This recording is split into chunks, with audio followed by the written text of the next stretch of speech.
दोस्तों, अगर मैं आपसे कहूं कि आज आपके पास 5 लाख रुपए पड़े हैं और आपको सिर्फ 6 महीने बाद उनकी जरूरत है, तो आप क्या करेंगे?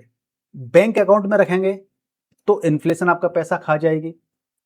एफडी में डालेंगे तो एफडी में आपको टैक्स देना पड़ेगा और साथ में आपका रिटर्न भी खा जाएगा, यानी कि आपको रिटर्न भी अच्छा नहीं मिलेगा।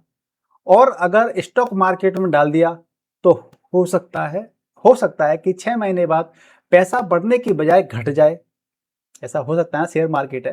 तो अब सोचिए कि आपकी बेटी की फीस का पैसा हो या आपके बेटे की फीस का पैसा हो या ऐसा पैसा हो जो कि किसी काम के लिए बहुत जरूरी रखा हो। तो घर की डाउन पेमेंट का पैसा भी हो सकता है, आपका घर होम लोन चल रहा है, या अगले साल की फैमिली ट्रिप का भी पैसा हो सकता है। क्या आप उस पैसे के साथ रिस्क लेना चाहेंगे? शायद आप रिस्क नहीं लेना चाहेंगे। लेकिन सवाल फिर उठता है कि शॉर्ट टर्म के लिए पैसा आखिर कहां लगाया जाना चाहिए, कहां लगाना उचित रहेगा। आज के इस वीडियो में आपको ऐसे 3 इन्वेस्टमेंट ऑप्शंस बताऊंगा जो एफडी से बेहतर हो सकते हैं, लेकिन रिस्क भी समझाऊंगा इस वीडियो के अंदर, और टैक्सेशन भी समझाऊंगा कि टैक्स किस प्रकार से लगता है, और अंत में बताऊंगा कि मेरा पर्सनल फेवरेट कौन सा है।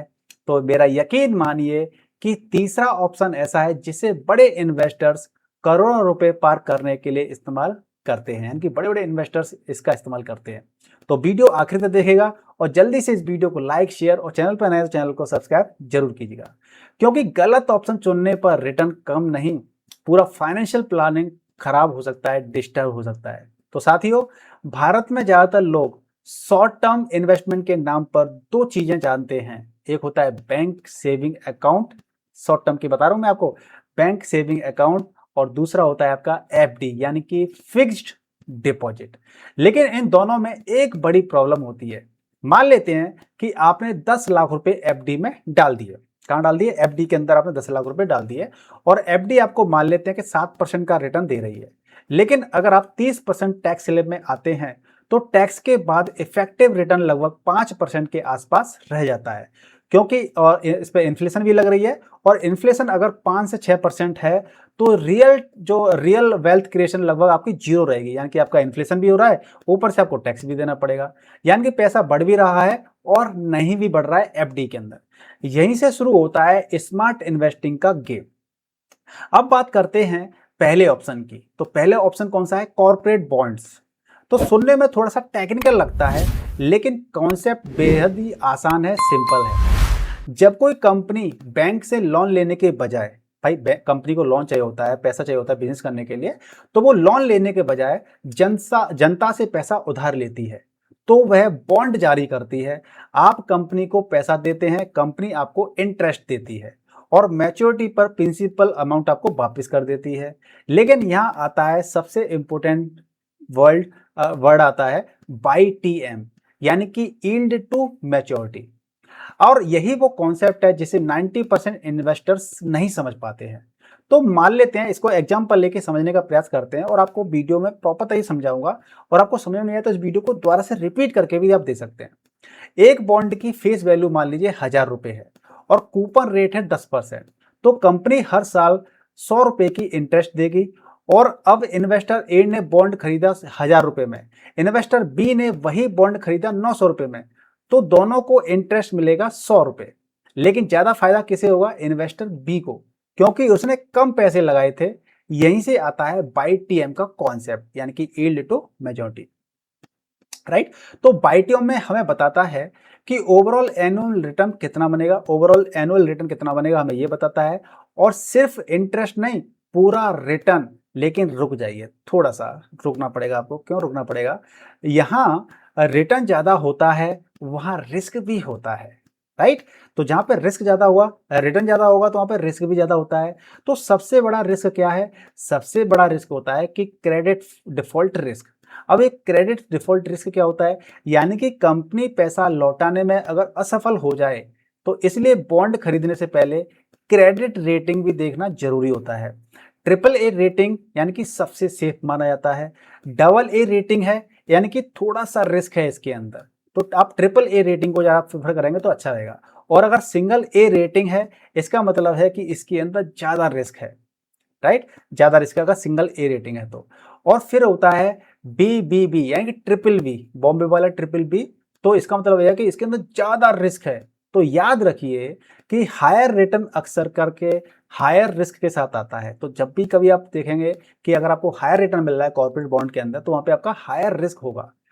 फ्री लंच कहीं नहीं मिलता है, राइट? कुछ ना कुछ पे हमें करना पड़ता है।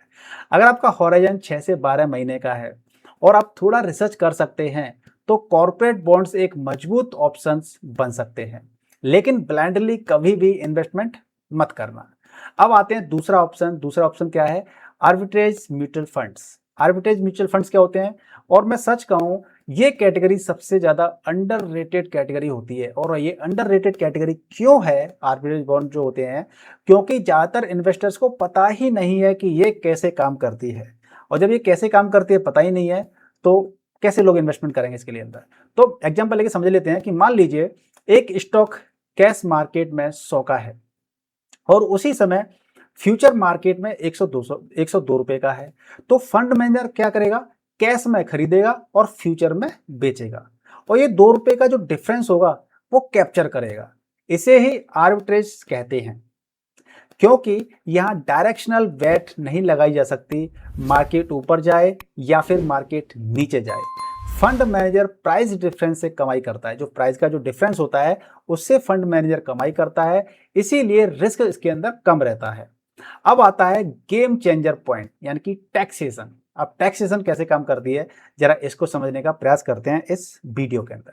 तो देखिए, तो आर्बिट्रेज फंड जो होता है वो एफडी से कहीं ज्यादा अट्रैक्टिव हो सकता है। एफडी से ज्यादा अट्रैक्टिव हो सकता है क्योंकि इसका टैक्स ट्रीटमेंट इक्विटी फंड जैसा ही होता है। और यही वजह है कि कई एचएनआईज इन्वेस्टर्स इसका इस्तेमाल करते हैं। अब बात करते हैं उस ऑप्शन की जिसका इस्तेमाल मैं खुद काफी लंबे समय से करता आ रहा हूं, वो है आपका लिक्विड म्यूचुअल फंड्स। अब देखिए, लिक्विड म्यूचुअल फंड क्या होता है कि मान लीजिए मार्केट क्रैश होने वाला है या आपको अगले कुछ महीनों में कैश की जरूरत पड़ सकती है, तो पैसा कहां रखेंगे आप? पैसा कहां रखना चाहिए, यह सबसे बड़ा प्रश्न आ जाता है। बैंक अकाउंट के अंदर रखेंगे तो वहां पर आपको बहुत कम रिटर्न मिलता है।